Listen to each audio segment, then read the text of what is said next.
El correo electrónico llegó el 8 de septiembre a las 11:23 de la mañana, justo cuando estaba revisando los informes para un caso de fraude de valores programado para la semana siguiente. De Beatriz Llorente. Asunto: actualización de la fiesta de aniversario. Adriana, necesito hablar contigo sobre la fiesta de aniversario del 15 de octubre. Víctor y yo hemos estado revisando la lista de invitados y creemos que sería mejor que no vinieras, junto con varios miembros del Consejo de Tecnovanguardia. Estas son relaciones extremadamente importantes para la carrera de él. Tú trabajas para el gobierno en alguna capacidad legal que está bien, pero simplemente no es del mismo nivel que lo que hace Víctor. No quiero conversaciones incómodas sobre disparidades de carrera. Lo entiendes, ¿verdad? Almorzaremos pronto solo nosotras. Te quiero. Lo leí 2 veces. Luego dejé mi teléfono sobre el escritorio de caoba en mi despacho en el Juzgado Mercantil de Barcelona. A través de mi ventana podía ver el skyline de Barcelona con vistas al Mediterráneo. Mi hermana Beatriz, 3 años menor que yo, se había casado con Víctor Navarro hacía 2 años. Él era el director general de Tecnovanguardia Solutions, una empresa de software de tamaño medio que recientemente había salido a bolsa. La salida a bolsa había hecho rico a Víctor, no rico como multimillonario, pero lo suficientemente cómodo como para que Beatriz dejara su trabajo en marketing y ahora pasara sus días planeando galas benéficas y redecorando su casa en Pedralbes. No le había dicho a Beatriz que era jueza, no lo ocultaba deliberadamente. Lo mencioné cuando fui nombrada hace 4 años. Ella había dicho, ¿una jueza como en el juzgado de tráfico? Yo respondí, juzgado mercantil. Y ella asintió vagamente y cambió de tema a su nuevo novio. Mi familia nunca había entendido del todo lo que yo hacía. Derecho en la Universidad de Barcelona, pasantía con un juez de la Audiencia Provincial, 8 años como fiscal del Ministerio Público, nombramiento al juzgado a los 36 años. Para ellos era solo trabajo del gobierno. Nada tan impresionante como el marido de Beatriz dirigiendo una empresa. Mi secretario judicial, David, llamó y entró con una pila de nuevos expedientes. Jueza Llorente, acabamos de recibir las asignaciones de casos para el próximo mes. Le ha tocado el caso de patentes de Tecnovanguardia. Levanté la vista. ¿Tecnovanguardia? Sí, la empresa de software. Están siendo demandados por Dinámica Neural por infracción de patentes. Reclaman 340 millones de euros en daños. Va a ser enorme. Mucha atención mediática. Cuestiones técnicas complejas. Dejó el expediente sobre mi escritorio. El director general está nombrado personalmente como demandado junto con la empresa. Víctor Navarro. Dice aquí que estuvo directamente involucrado en las decisiones de desarrollo que supuestamente infringieron las patentes. Se me cayó el estómago. Víctor Navarro, lo conoces. Está casado con mi hermana. Los ojos de David se abrieron. Oh, ¿eso necesita recusarse? Abrí el expediente, escaneando los detalles del caso. Tecnovanguardia Solutions supuestamente había copiado algoritmos propietarios de un competidor, Dinámica Neural, e incorporado en su producto insignia. El demandante buscaba 340 millones de euros en daños más medidas cautelares que podrían cerrar la principal fuente de ingresos de Tecnovanguardia. Víctor estaba nombrado personalmente porque supuestamente había dirigido a sus ingenieros a estudiar el código de dinámica neural después de una negociación de fusión fallida. Si el demandante podía probar infracción intencionada, los daños podrían triplicarse. Revisaré los estándares de recusación, dije, pero estar emparentada por matrimonio con un demandado no requiere automáticamente recusación si puedo ser imparcial, y puedo serlo. ¿Está segura? Este va a ser un caso de alto perfil. Estoy segura. Cerré el expediente. Programa una conferencia en mi despacho para la próxima semana. Quiero a ambos equipos legales aquí para discutir el calendario del juicio. Después de que David se fuera, me senté con el expediente pensando en el correo de Beatriz. Tú trabajas para el gobierno en alguna capacidad legal. Yo era jueza del Juzgado Mercantil de Barcelona. Tenía nombramiento vitalicio. Presidía casos que involucraban miles de millones de euros, cuestiones constitucionales y asuntos de importancia nacional. El año pasado había llevado una acción colectiva contra una empresa farmacéutica, un caso antitrust contra una gran empresa tecnológica y un complejo enjuiciamiento por fraude de valores. Y mi hermana pensaba que yo tenía algún trabajo del gobierno. Tomé mi teléfono y escribí una respuesta al correo de Beatriz. Yo, lo entiendo, disfruta de tu fiesta. No le dije nada sobre el caso, pronto se enteraría. Las siguientes 3 semanas estuvieron consumidas por otros juicios y mociones. Sentencié a un acusado en un caso de crimen de cuello blanco. Dicté resoluciones sobre mociones de sentencia sumaria en 2 casos civiles y presidí la selección del jurado en una disputa de marcas. El 29 de septiembre, los equipos legales de Tecnovanguardia llegaron para la conferencia en mi despacho. Había revisado todos los escritos. El caso era sólido por ambas partes. Buenos argumentos sobre validez de patentes, construcción de reclamaciones y si el código de Tecnovanguardia realmente infringía. Iría a juicio. No era probable un acuerdo dada la magnitud. El equipo del demandante llegó primero. 3 abogados de un prestigioso despacho de Barcelona. Luego el equipo de defensa de Tecnovanguardia de otro bufete igualmente prestigioso. Y Víctor Navarro entró en mi despacho con un traje caro. Me había visto exactamente 4 veces. En la fiesta de compromiso, la boda y 2 cenas familiares. En las 4 ocasiones había sido educado pero distante, claramente más interesado en hacer contactos con los amigos de mis padres que en hablar con la hermana de su esposa que tenía un trabajo del gobierno. Me senté detrás de mi escritorio con mi toga. Buenos días, letrados. Señor Navarro, por favor siéntese. El abogado principal de Víctor, Gerardo, habló primero. Señoría, gracias por hacernos un hueco. Queríamos discutir el calendario del juicio y posibles mociones in limine. Se detuvo porque Víctor había hecho un pequeño sonido ahogado. Señor Navarro, dije, ¿se encuentra bien? Me estaba mirándome de verdad por primera vez. En la placa de mi escritaja, Mustel dejó.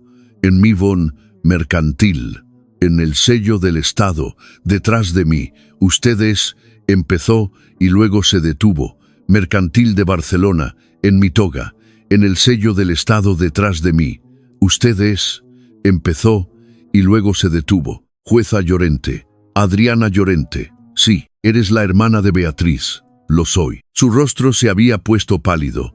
Gerardo miró entre nosotros confundido. Señoría, ¿hay algún conflicto del que debamos estar al tanto?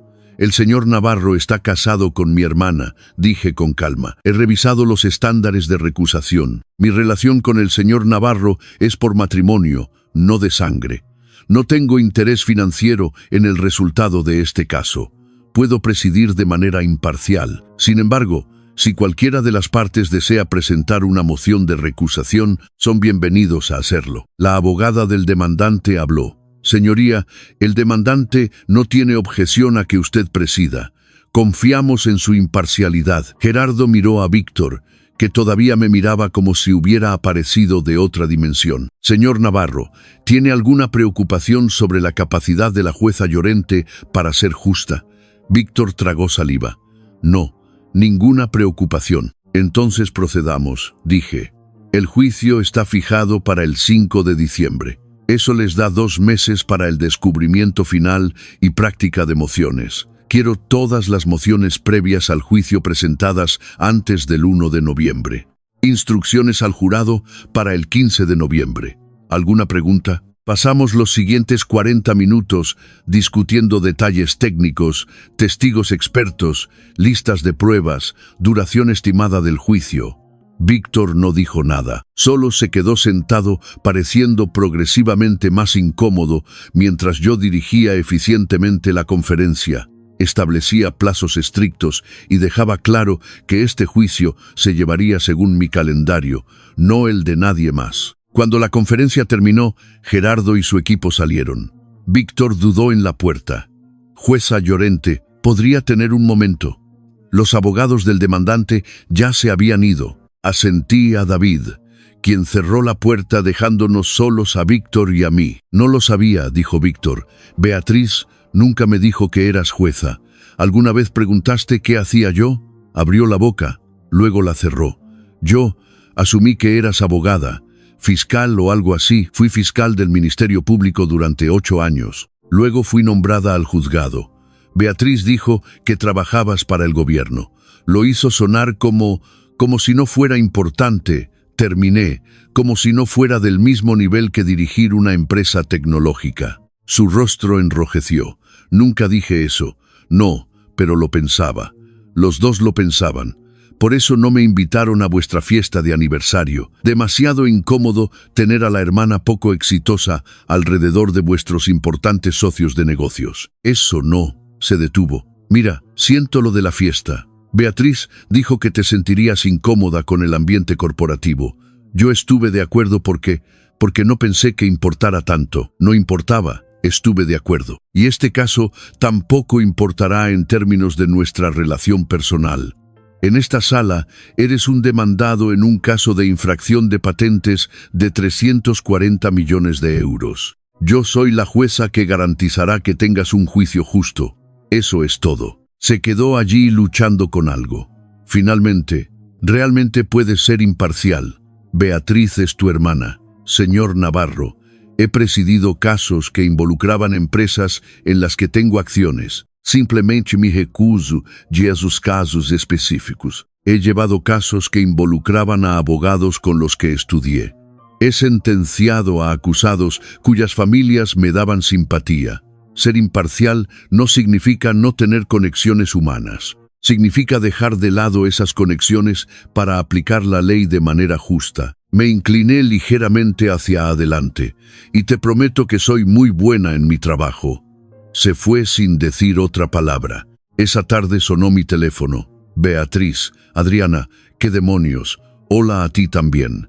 Víctor acaba de decirme que eres la jueza en su caso, su enorme caso que podría destruir la empresa. ¿Por qué no me lo dijiste? ¿Cuándo te lo habría dicho? ¿Antes o después de que me desinvitaras de vuestra fiesta de aniversario? Silencio.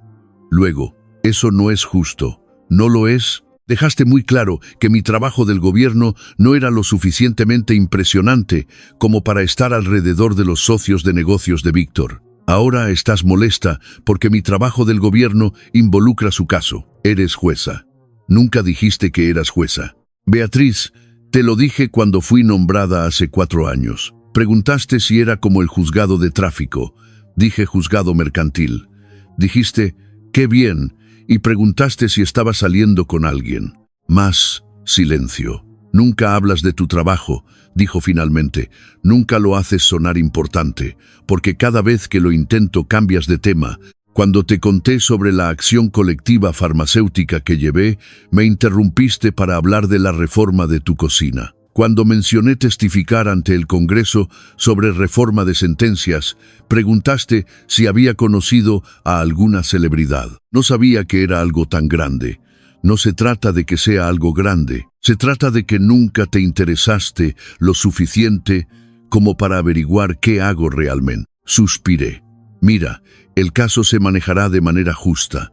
Víctor tendrá el mismo juicio que cualquiera obtendría en mi sala. Nada más, nada menos. ¿No puedes simplemente, no sé, recusarte? Conseguir otro juez. Podría, pero no lo haré. No hay base legal para recusación, y no voy a apartarme de un caso que me ha sido asignado solo porque es incómodo para ti. Esto podría destruir la empresa de Víctor. ¿Entiendes eso? Si pierde, Tecnovanguardia podría quebrar. Podríamos perderlo todo. Entonces, su abogado debería construir una defensa sólida.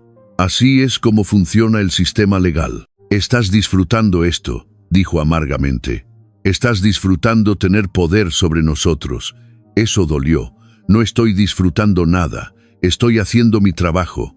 Si no puedes entender la diferencia, ese es tu problema, no el mío. Colgó. Me senté en mi apartamento mirando las luces de la ciudad, preguntándome si debería haberme recusado, no porque no pudiera ser imparcial, sabía que podía, pero porque iba a destruir lo poco que quedaba de mi relación con mi hermana. Pero luego pensé en la ley, sobre la justicia, sobre el juramento que había tomado de administrar la ley de manera justa sin favor ni prejuicio, sobre los cientos de demandados y demandantes que aparecían en mi sala, confiando en que serían tratados justamente independientemente de sus conexiones o falta de ellas.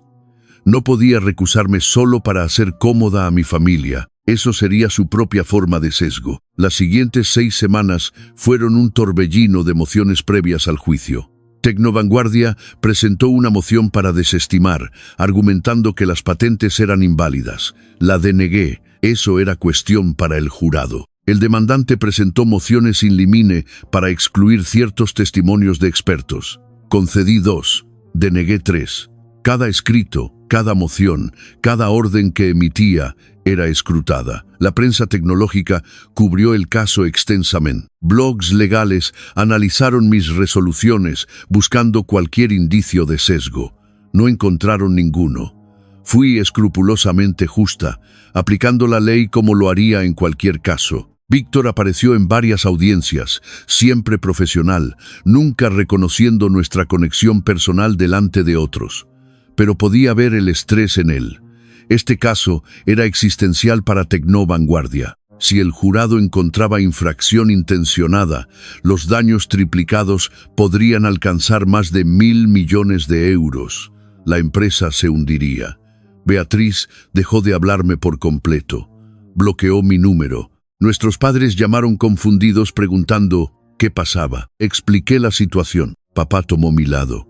Tienes que hacer tu trabajo, cariño. Mamá tomó el de Beatriz.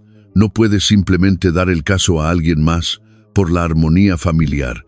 No había armonía familiar que preservar. En realidad nunca la hubo. Solo la ilusión de que éramos cercanas porque compartíamos ADN y cenas de vacaciones.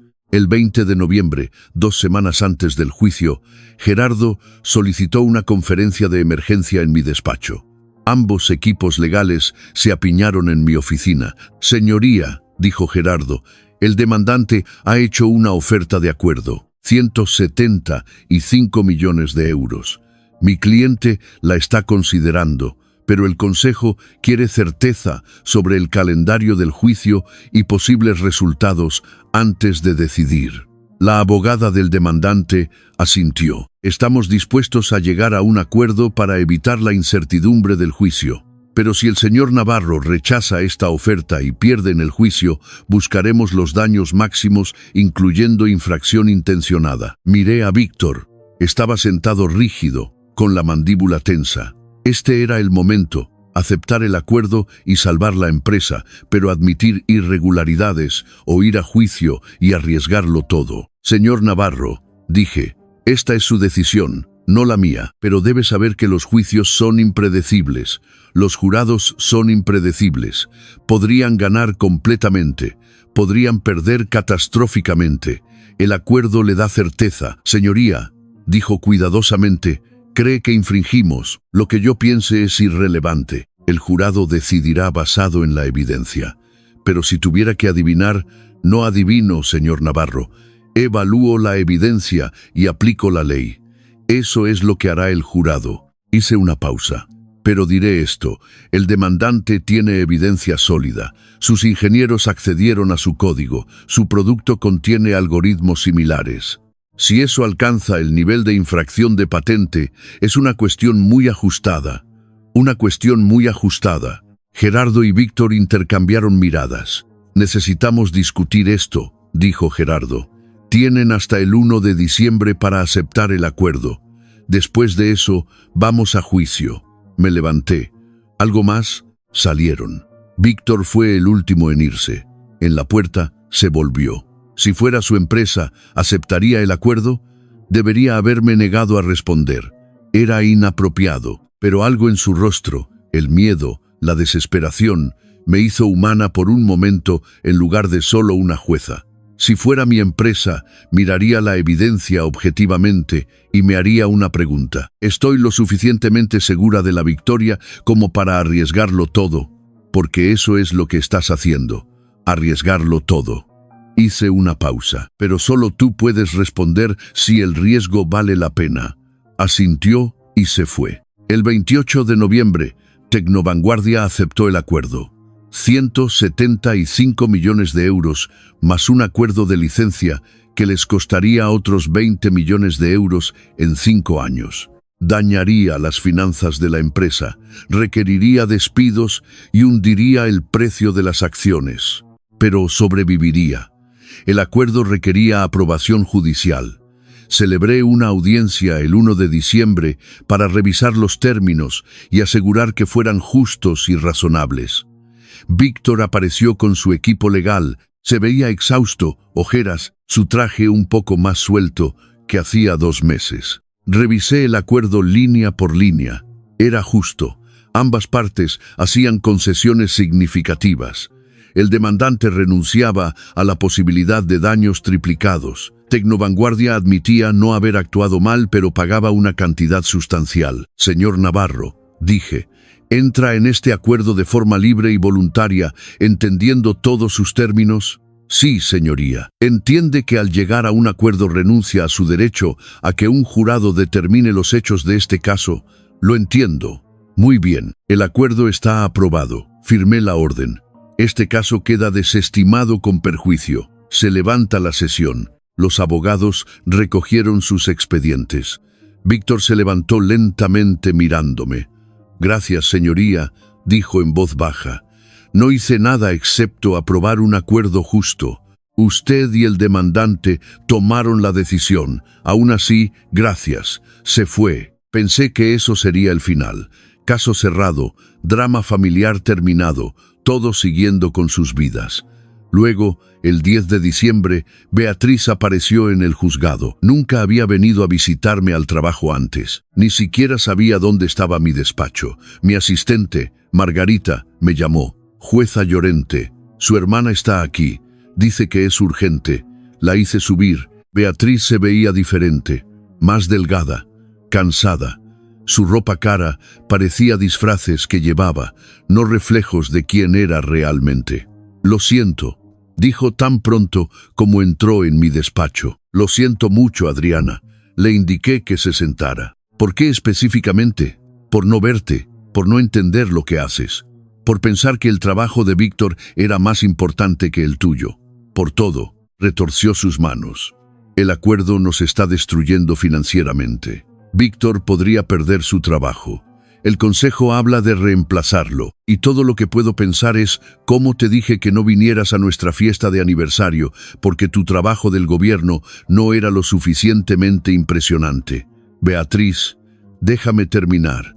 Por favor, tomó una respiración temblorosa. Te vi en esa sala durante la audiencia del acuerdo. Estabas tan imponente, segura.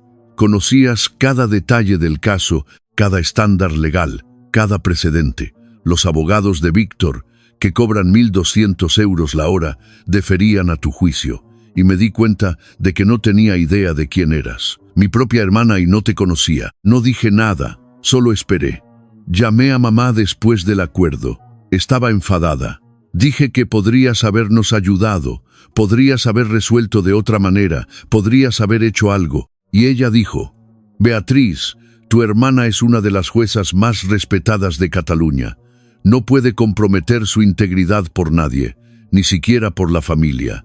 Eso es quien es. Eso es quien siempre ha sido. Beatriz se secó los ojos, y me di cuenta de que mamá te conoce mejor que yo. Mamá, con quien apenas hablas. Ella sabe lo que haces, sabe lo que has logrado, sabe quién eres. Y yo no. Tú nunca preguntaste, dije simplemente. Lo sé. Estaba tan envuelta en mi propia vida, en el éxito de Víctor, en ser la esposa de un director general. Quería ser importante por asociación, porque no pensaba que era importante por mí misma. Y tú eras realmente importante. Hacías un trabajo que importaba, y ni siquiera podía verlo. Nos sentamos en silencio un largo momento. El acuerdo fue la decisión correcta, dije finalmente. Si hubierais ido a juicio, podríais haberlo perdido todo. De esta manera, Tecnovanguardia sobrevive. Víctor conserva su trabajo, al menos por ahora. Reconstruyen, lo sé. Su abogado dijo que le diste buen consejo. que preguntarle si estaba lo suficientemente seguro como para arriesgarlo. Todo le hizo pensar realmente sobre la fuerza de su caso. Me miró. Lo ayudaste incluso después de que te excluyéramos, te descartáramos, te tratáramos como si no importaras. Lo ayudé porque era lo correcto y porque a pesar de todo, es tu marido. No quiero verte herida. Deberías. He sido horrible contigo. Lo has sido. Estuve de acuerdo. Pero sigues siendo mi hermana. Beatriz empezó a llorar entonces. No lágrimas delicadas, sino sollozos profundos y desgarradores. No merezco perdón. No te merezco. Probablemente no, dije con una pequeña sonrisa. Pero lo vas a tener de todos modos. Eventualmente. Esto no se arregla de la noche a la mañana, Beatriz. Has pasado años sin verme. Yo he pasado años sintiéndome invisible para mi propia familia. Podemos reconstruir, pero toma tiempo y trabajo. Trabajo real. Lo haré, lo que haga falta. Se secó la cara. ¿Puedo empezar preguntando sobre tu trabajo? Preguntando de verdad, escuchando de verdad. Así que le conté sobre la universidad, sobre procesar criminales de cuello blanco como fiscal, sobre los casos que me habían desafiado y cambiado, sobre lo que significaba ser nombrada jueza a los 36 años, una de las más jóvenes del distrito, sobre la responsabilidad de sentenciar, de tener los destinos de las personas en mis manos, de intentar ser justa en un sistema imperfecto. Ella escuchó de verdad, hizo preguntas, quiso entender. Cuando terminé dijo, eres como una crack. Me reí. Soy jueza. No se supone que seamos cracks. Bueno, lo eres, y siento no haberlo sabido nunca. Durante los siguientes 6 meses, Beatriz y yo reconstruimos completamente nuestra relación. Venía a mi despacho una vez al mes para almorzar. Asistió a una audiencia pública donde presidí un caso ambiental de alto perfil, sentada en la galería viéndome trabajar. Leyó artículos sobre mis casos, hizo preguntas reflexivas, intentó entender el razonamiento legal. Víctor lo pasó mal. El acuerdo había dañado la reputación de Tecnovanguardia. El precio de las acciones se desplomó. En marzo, el Consejo lo obligó a dejar el cargo de director general. Tomó un puesto como director de operaciones en una empresa más pequeña, un descenso significativo. Fue humillante para ambos. La gran casa en Pedralbes salió al mercado. Los coches de lujo se vendieron. Beatriz consiguió un trabajo real en marketing en una organización sin ánimo de lucro. Redujeron su estilo de vida y en cierto modo los hizo mejores personas. En abril me invitaron a cenar en su nuevo apartamento más pequeño en el barrio de la Barceloneta. Gracias, dijo Víctor sobre la pasta que Beatriz había cocinado ella misma, por manejar el caso de manera justa, por darme buen consejo, por no guardarnos nuestra ignorancia en contra. Solo estaba haciendo mi trabajo. Hiciste más que eso. Fuiste una mejor persona de lo que merecíamos. Dejó el tenedor. Pensé mucho en lo que pasó, sobre cómo descarté tu carrera, cómo nunca me molesté en aprender qué hacías realmente. Fue arrogante y sexista.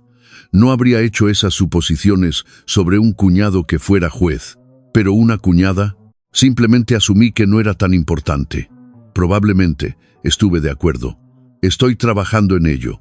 Beatriz me está ayudando a ver mis puntos ciegos y hay muchos. Beatriz tomó mi mano sobre la mesa.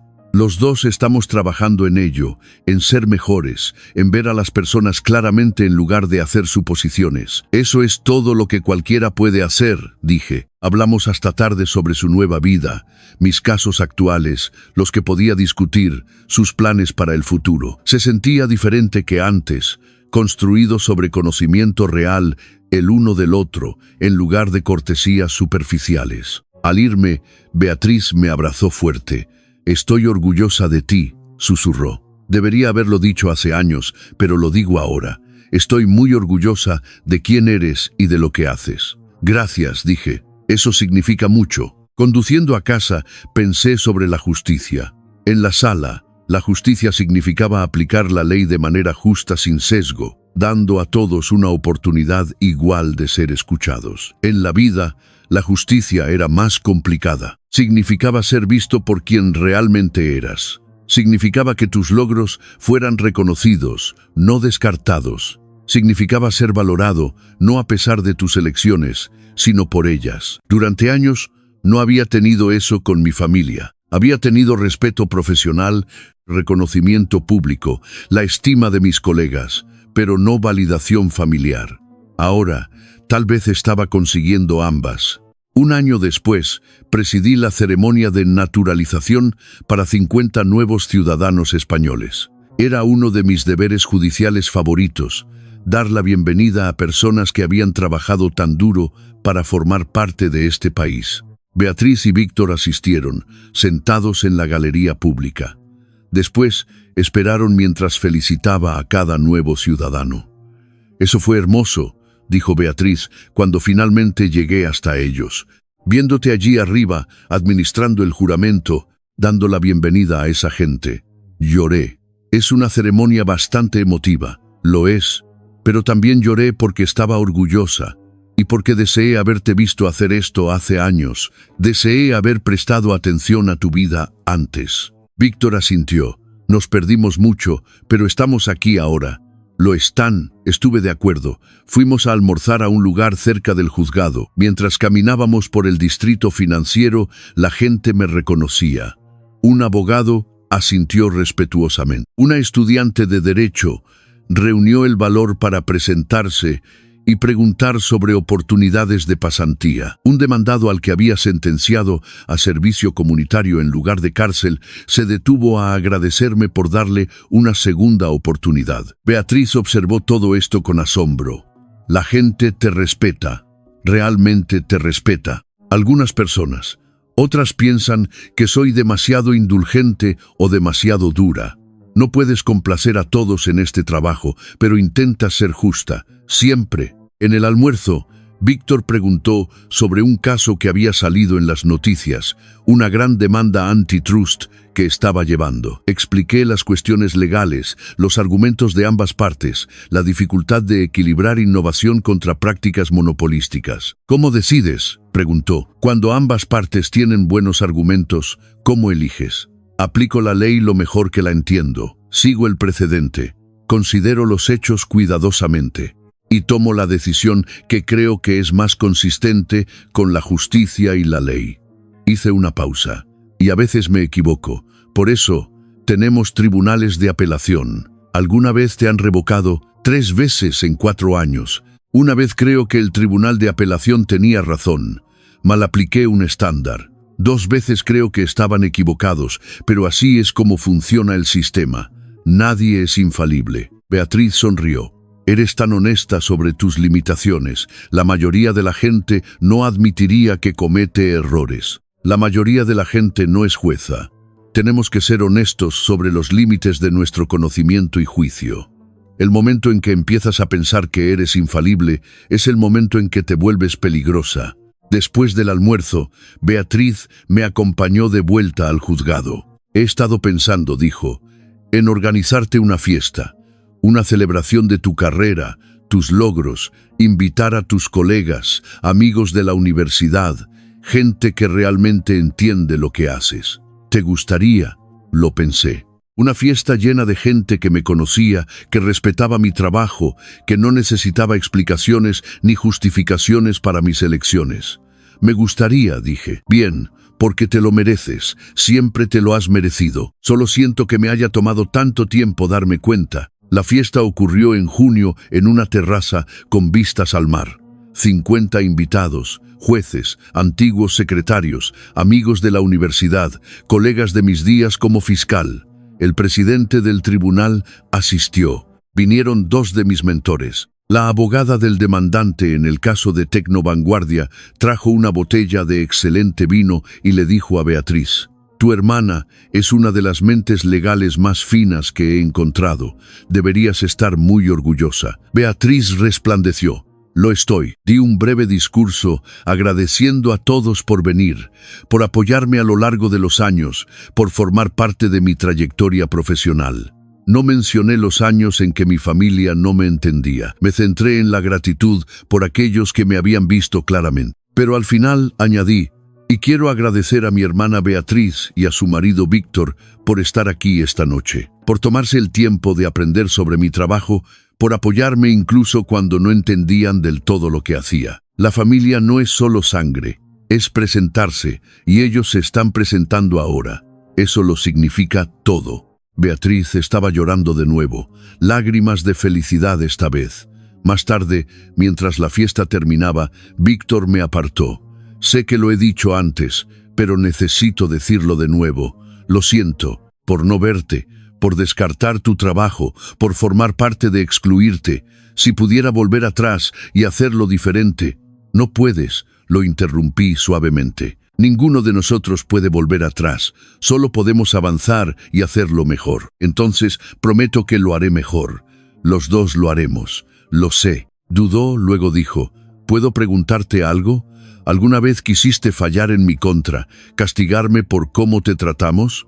Pensé en mentir, decir, no, nunca sentí esa tentación. Pero la honestidad era importante. Durante unos 30 segundos, cuando recibí la asignación del caso por primera vez, pensé en lo satisfactorio que sería fallar en tu contra en cada moción. Verte retorcerte, sonreí ligeramente, y luego recordé mi juramento, mi responsabilidad, el hecho de que la justicia no puede ser personal, y lo dejé ir. Debió ser difícil, fue lo correcto, eso es lo que importaba. Asintió lentamente. Eres mejor persona que yo, solo soy una persona que eligió una carrera que exige integridad. Tú también haces un trabajo importante, Víctor. Dirigir empresas, crear empleos, innovar, es solo trabajo diferente. Ninguno es más valioso que el otro. Son solo diferentes. Beatriz dijo algo similar el otro día, que había pasado años pensando que el éxito corporativo era el único éxito que importaba, que había interiorizado la idea de que hacer dinero era más importante que servir al público, que había estado equivocada. Está aprendiendo, dije. Todos lo estamos. 2 años después del caso de Tecnovanguardia, fui ascendida al Tribunal Superior de Justicia. El nombramiento fue un gran honor. Los jueces de Tribunal Superior escuchan apelaciones de todos los juzgados de la región, estableciendo precedente que afecta a millones de personas. Mi audiencia de confirmación fue intensa. Los senadores me preguntaron sobre mi filosofía judicial, mis decisiones, mi enfoque de la ley. Beatriz se sentó en la galería observando cada momento. Cuando un senador elogió mi compromiso con la justicia y la aplicación reflexiva de la ley, la vi sonreír con orgullo. La confirmación salió adelante. Fui juramentada en una mañana fresca de octubre en el juzgado de Barcelona. El presidente del tribunal administró el juramento. 200 personas asistieron. Beatriz y Víctor se sentaron en la primera fila junto a mis padres. Mamá lloró. Papá resplandeció. Y Beatriz me miró con algo que nunca había visto antes. Comprensión genuina de quién era yo y lo que había logrado. En la recepción posterior, Beatriz me presentó a la gente. Esta es mi hermana, la jueza Adriana Llorente. Acaba de ser confirmada para el Tribunal Superior de Justicia. Es una de las juezas de apelación más jóvenes del país. No mi hermana que trabaja para el gobierno. No referencias vagas a una carrera legal. Declaraciones claras y orgullosas de hechos. Esa noche en una pequeña cena familiar, papá levantó su copa por Adriana. Siempre supimos que eras especial. Pero no creo que entendiéramos lo especial que eras hasta hace poco. Has logrado algo extraordinario. Has construido una carrera basada en integridad, inteligencia y justicia. Estamos orgullosos de ti. Deberíamos habértelo dicho más a menudo. Me lo están diciendo ahora, dije. Eso es lo que importa. Beatriz se levantó. Quiero decir algo también. Adriana, pasé años sin verte. No porque fueras invisible, sino porque elegí no mirar. Me sentía amenazada por tu éxito, intimidada por tu inteligencia y demasiado insegura para reconocer que mi hermana menor había logrado más de lo que yo jamás lograría. Siento que haya hecho falta un juicio de 340 millones de euros para que finalmente prestara atención. pero estoy agradecida de que me hayas dado una segunda oportunidad, de que sigas siendo mi hermana, incluso después de todo. Me levanté y la abracé. Siempre, dije, pase lo que pase. Más tarde, mientras conducía a casa sola, pensé en el viaje. De ser la hermana descartada, con el trabajo del gobierno, a ser una jueza respetada. De presidir el caso de mi cuñado a ser ascendida al Tribunal Superior. De la invisibilidad familiar al reconocimiento. El éxito profesional había llegado primero. Eso había estado bajo mi control. Trabajar duro, tomar buenas decisiones, ganar respeto a través de la competencia e integridad. El reconocimiento familiar había tardado más. Había requerido que ellos hicieran el trabajo de verme, y yo el trabajo de dejarlos. Ambos importaban. Ambos eran necesarios. La justicia, había aprendido, no era solo lo que pasaba en los juzgados, era lo que pasaba en las familias cuando las personas finalmente elegían verse claramente, cuando los logros eran reconocidos, cuando el valor era valorado, cuando el amor se emparejaba con la comprensión. Había sido jueza durante 8 años, había emitido cientos de resoluciones, había presidido docenas de juicios, había sido confirmada, revocada, elogiada y criticada, pero la resolución de la que estaba más orgullosa no provenía del estrado.